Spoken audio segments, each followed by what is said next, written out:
Welcome back to the Student Hub Live. Well, this session is going to look at moving on from Access. Now, some of you may have studied an Access module, some of you may not know about it, but I'm joined by John Butcher and George Curry, who are very involved with the 3 Access modules at the Open University here in a variety of different ways. And we're going to talk about moving on from Access, so some of the skills that students will have developed.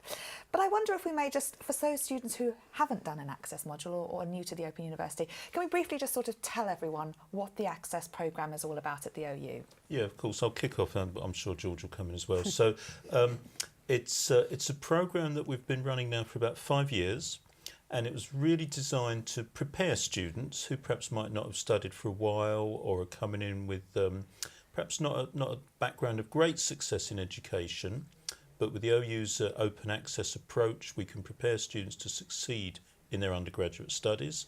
So they study with us for 30 weeks, and we prepare them across a range of disciplines to then succeed in their level 1 studies. And all the evidence we've got is students who take an Access module really enjoy it and get a huge amount out of it. But it takes an extra year out of a whole qualification, which for some students, you know, who want to progress quite quickly can be a big thing. But as you say, John, there's quite good evidence. And you also mentioned the things. George, what's the programme like? So there are 3 modules. One of them looks specifically at arts and languages. So if that's your area of interest, that's the one for you to choose. Another one looks at the STEM areas of curriculum, so science, technology, engineering and maths. And then there's another one, which you're very, very closely involved in, which looks at psychology and business and law and childcare and the more vocational end of the curriculum. So there's 3 to choose from, but they are very, very broad in the subjects that they cover, even though they've got these sort of broad subject areas. So you might come into studying thinking, I'm definitely going to do a law degree, that's what I'm going to do. But actually, because you've got a chance to discover all these wonderful other subjects, it might change your view of what you want to study and what you want to be and why you want a qualification. So it's a really good ground for getting confidence in study skills and for learning about lots of different subjects. I've been looking at the OU Facebook page lately, and irrespective of what level people are at, there's this whole thing as students applying for their student finance at the moment. They're all saying, well, what do I do if I want to change and I'm not sure I'm on the right pathway, or, you know, what's this module like, what's that module like? So your point, George, really is that sometimes you might not know, I guess, what you want to do. Like, I never knew law was quite as exciting and dynamic as it was until I started working more with it. And so you can sometimes have these preconceptions, or you can think that counselling and psychology are just about talking to people and not realise that there's an awful lot of maths involved, etc. So sometimes it's important to sort of align the skills and the content.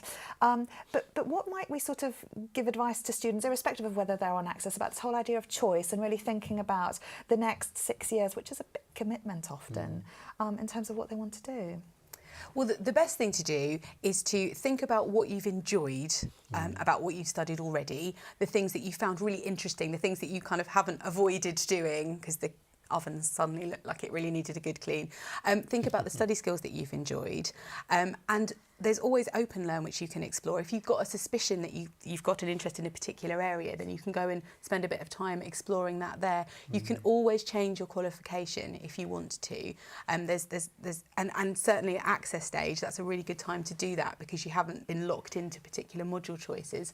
But the best thing to do if you've got any questions is to phone your SST, your student support team, and talk to an advisor there. Talk about what you've enjoyed, what you haven't enjoyed, what your concerns or worries are, and they'll be able to put you on the right path and give you a really good idea of what your options are.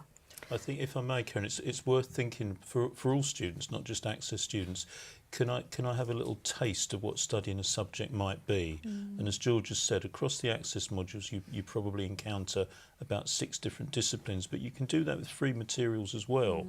And I think this is important because sadly, if you look at all the data across higher education, not just the OU, but including the OU, one of the main reasons students withdraw is they've made the wrong subject choice, and they set off on something, they discover, oh God, this is really boring or difficult or too challenging, or it wasn't quite what I thought it would be.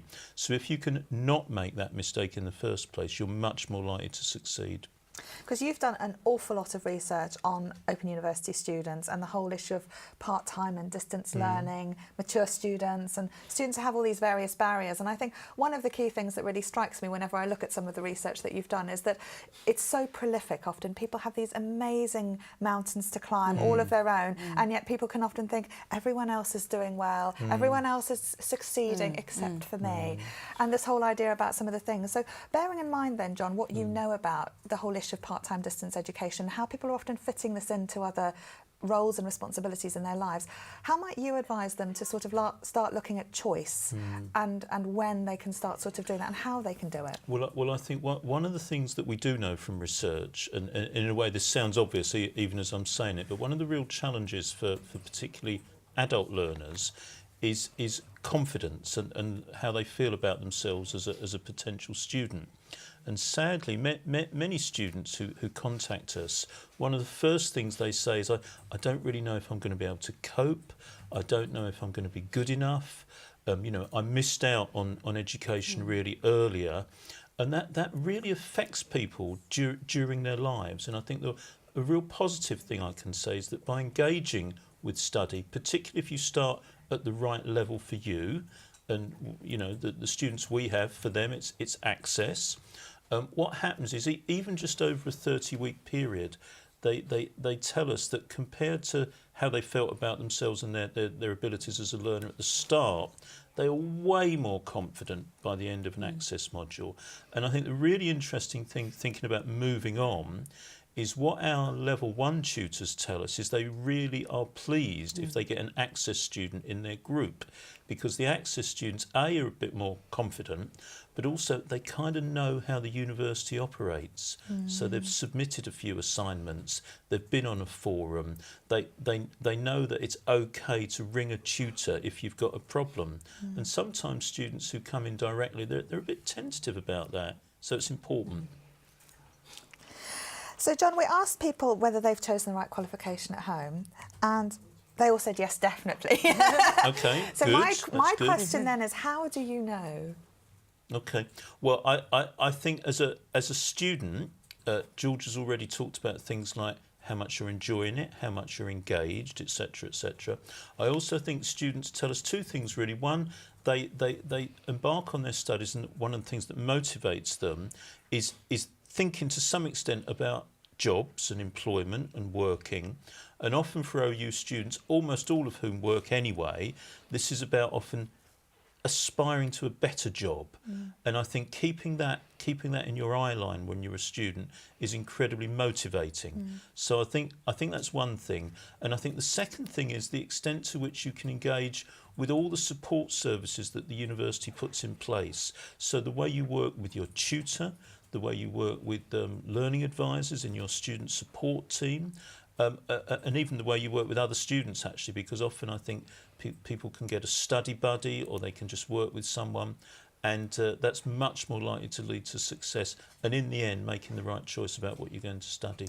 I think the other thing that's important about studying access, and indeed the first level 1 module that lots of students will be doing at the start of their qualification, is that they're all quite broad based, and that gets you starting to think about connections between different subjects, and that's often where new knowledge exists and can be created. So if you're studying a couple of different disciplines, it enables you to look at things that are happening in the world or things that are happening in your life and make connections between maybe psychology and business or childcare and health or poetry and history, and it just gives you all these lenses. We talk about lenses a lot on Access, and different ways of looking at the world. So as well as having a sort of an employability focus towards your qualification, it actually gives you an entirely different way of relating to everything that's happening around you. And I think the more different subjects you can expose yourself to, even if it's early on in your qualification, it really gives you a kind of a broad base from which to position yourself and look at the life that you're leading, and that can only increase your confidence. Yeah. And if I may, at university study, you will have subjects that you've never come across before at school, and therefore often you don't know what you don't know. So starting with what we might call an interdisciplinary programme is really valuable, I think. Yeah. And sometimes you do know, but you don't know. Like some students will come and say, I'm not touching the maths, so I'm really worried about these things. And we say, well, actually, it's not really maths in the sort of sense that you may have preconceived. So some students might bring some of those things to their qualification. But I wonder if we can talk about this confidence issue, because it's a big thing that you've raised. And at the moment, we've got 40% of people watching right now who are either access or at level 1. Okay. And I think sometimes with access students, you know, they may not realise how much confidence they have, but equally, you know, they might be worried, oh, level 1 might be a bit different because it's got some different things about it. Level 1 students might be thinking, well, these access students know it all. But equally, everyone comes to this place, you know, with sort of various issues around confidence and things. How can they start building that, and how can they really embrace the whole learning with the OU approach? Well, I think I think this is a good example from our STEM access modules. So for those students thinking about science, technology, engineering and maths, and what they tell us when they come in is not at all that they're worried about the science aspect. They're looking forward to doing the science. Uniformly, they're really worried about the maths. Okay, and so that affects their study confidence. And I think what we've got evidence of is that the way maths is taught on this particular access module, kind of little but often, and with maths very much applied to the science they're learning. No one's sent off to a separate bit of material just to do remedial maths, as I will not call it. But that really boosts people's confidence, and they get much more confident about a discipline that perhaps had held them back before. So I think engaging with the way the subjects are taught at the Open University is a good contributor to that, I think.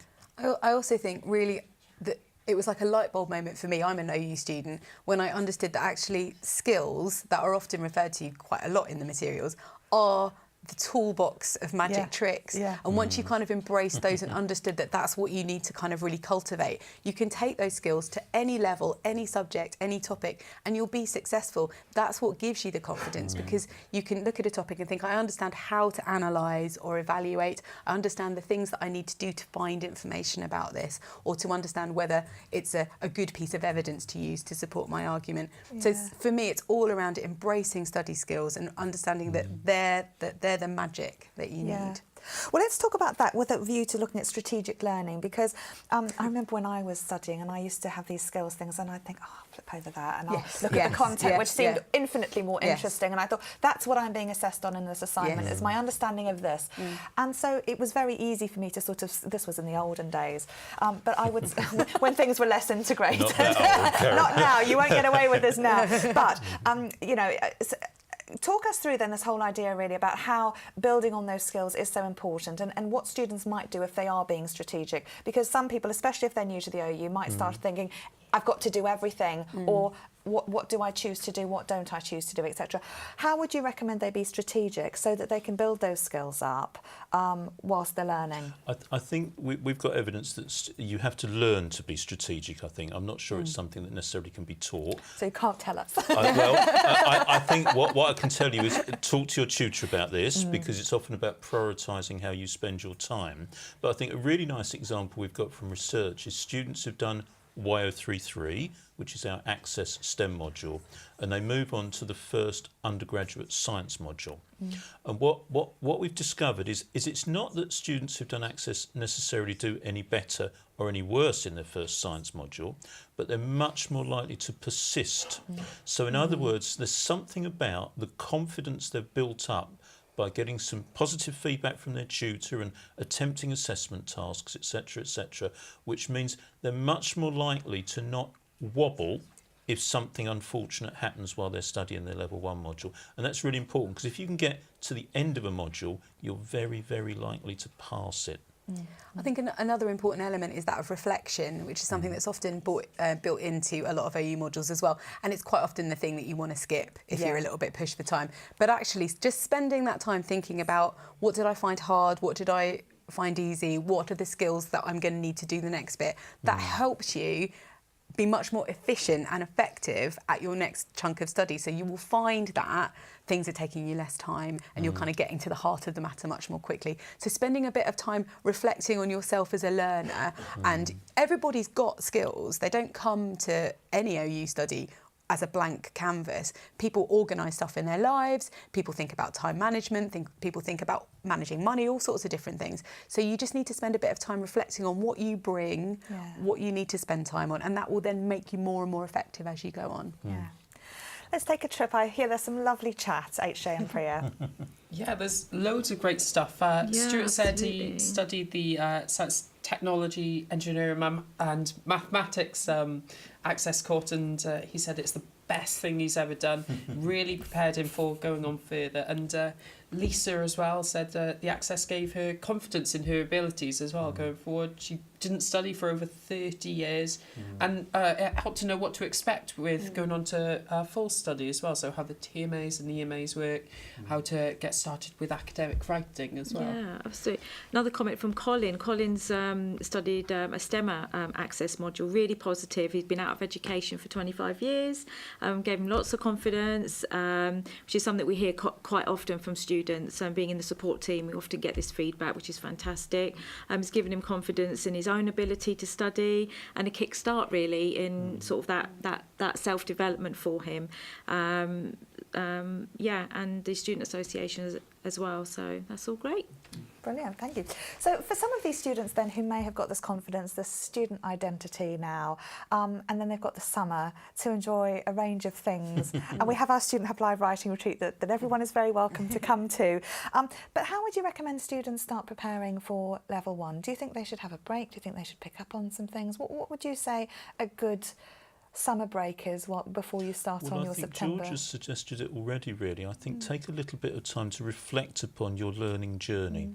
And certainly if you've been lucky enough to do Access, you will have done a learning plan and a learning review.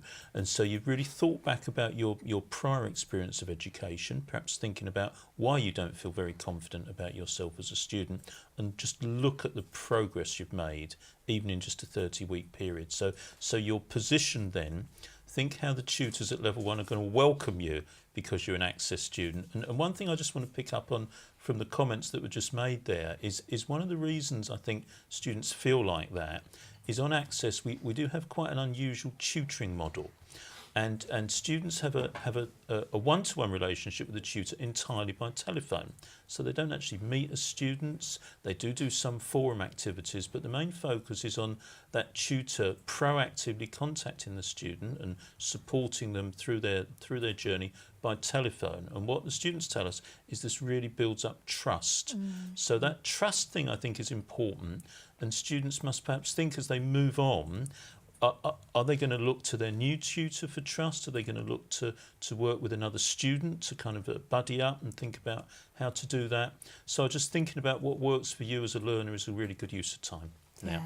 And specifically for Access students, anyone who's on either the presentation that started in October or the one that started in February will recently have received an email from us with a link to our Moving On website. Yes. And after this session today, we're going to put a link in the forums again for anybody that missed that email. And the Moving On website for Access students is a really great place to investigate because there's lots of short videos made by level 1 chairs, so you can find out a little bit more about what you want to expect when you get onto level 1. There's information about how the tuition model differs, and there's lots of really practical information about how to go about registering for level 1 because the act of registering for Access is quite different, so it can feel like you're starting from scratch again. So I would urge all students on Access to have a little look at that Moving On site and use that resource to help them plan. Because it's choosing the right qualification and actually going through the process. And I've heard lots of students now that Student Finance has opened, which is a separate entity to the Open University, but a lot of students will be going through that process. And some students I've heard can get quite confused because they think, hang on, I've registered for a qualification. What's this need to completely redo all these registrations? So it's important to find out what to do and the funding, etc. And all that information is there on the Moving On site. Brilliant. And support is available. What do you think the one thing students might find different from Access? You've touched on the tutor relationship, John. And you know, obviously as you get on in your studies and it gets more and more challenging and I guess you get more and more independent. But what do you think the main thing that students will notice that's different I think you've touched upon it already, Karen. I think it's the independence. I think what we do at Access, and we do it very unashamedly, is we do seek to hold students' hands and really help them through that tentative first step into higher education. By the time you move on to level 1, or for those students who start directly at level 1, there's an expectation then that you are just a bit more of an independent learner. And I think that's just something, perhaps if you're in that summer period waiting for your next course to start, your next module to start, reflect on what does that feel like? Am I confident? I know where to look things up. Am I confident in my writing? Can I get support for things like that? So I think being that kind of independent learner is quite the shift, really. And you mentioned that tutors would be very happy to hear from students who'd studied Access, but also this whole idea that you will have a different tutor and a different relationship. And I wonder if we could sort of end by sort of thinking maybe about how students might want to think about that, reflect on that, and think about how they might approach that new tutor, what might work for them, as John, you say, in terms of their learning styles, etc. I often get emails from my students saying, "Hi, this is me and I'm working on this," and I love it when they put some thought into those things, because it helps me help them. So how might students go about thinking about that, irrespective of whether they've done Access or not, but thinking about the relationship they want? Okay, well, I think be a little brave and be a little proactive about contacting your tutor, and just kind of think about what it is you want to ask them or want to engage them with. And actually, the vast majority of tutors will be delighted to be contacted, especially early on. And I think the more we know, for students who've done Access as well, students are often quite confident about contacting their tutor, and tutors tell us that they welcome that. They welcome the fact that, for example, if you have a day school at level 1, it's often the Access students who are sticking their hand up and asking questions. So I think please don't shy away from contacting your tutor. And of course, they'll only be allocated a tutor shortly before the They module will. starts. Yes, but they absolutely. could start writing or thinking maybe about what they might want to say in the summer. Absolutely. I wanted to say before I run out of time that I went to a graduation ceremony a couple of weeks ago, and was over the moon to see the first Access graduate, which was a really wonderful moment. And he was so jubilant that he'd managed to get a degree, and it was such a wonderful thing for us to see that he'd started classic Access student, hadn't done anything for ages, lacking in confidence, did Access, it turned him on to law, and he then went through a law qualification and graduated. So it is a real possibility, it's tangible, and it can happen. I think you've got to keep that goal in mind as well. One step at a time. One step at a time, yeah. Brilliant. John and George, thank you so much. That's been really interesting. And thank you all for tuning in and sharing so many of your own experiences, and so lovely to hear from some of those Access students at home who've really found so much confidence from that programme. OK, we're going to show you a short video now. We're going to look at the Gardner building on another of our campus tours with Dan Weinbrun, and then we're going to start looking at level 1. So stay with us if you're one of those level 1 students who's already been in the chat, and we're going to look specifically at things that you can do to prepare yourself for level 1. Also very relevant to Access students. All of these resources are accessible to everyone, but we're going to take a look specifically at that in our next section. I'll see you soon.